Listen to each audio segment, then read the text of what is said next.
Hi team, today we're going to discuss my design choices when creating this infographic. My color selection of purple, tan, and cyan was chosen because they give contrast to each other without straining the reader.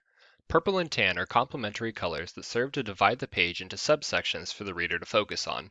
I chose cyan because it is a bright neon color that draws attention while still accenting the purple.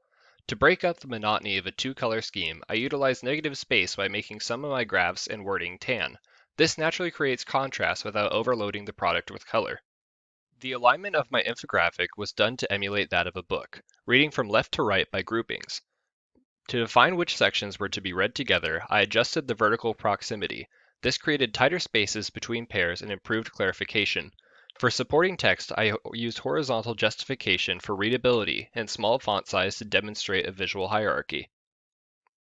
For the title section, I used left justification and large text to create a focal point of introduction. Using two tones breaks up the text and shows separation of the statements. The first graph to be read is a bar graph using an isotype. The use of logos clarifies the text and implies a sense of scale to the readers.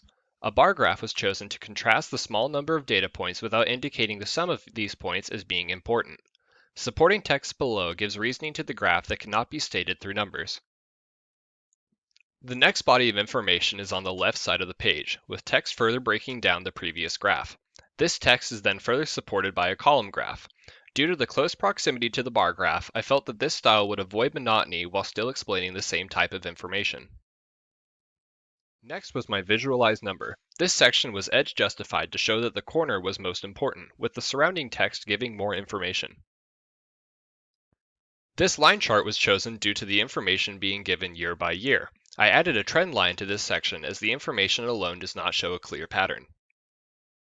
My final section was a pie graph to show proportion of a total. My color selection was meant to create contrast while still following the general theme of this infographic. Supporting text was added to give clarification and reasoning to this graph. The outro was given its own subsection and a larger font to signal the end of the infographic. I used center justification to break down formatting and show that it is not connected to previous information. Sources and credit are listed at the bottom to not distract from the rest of the infographic.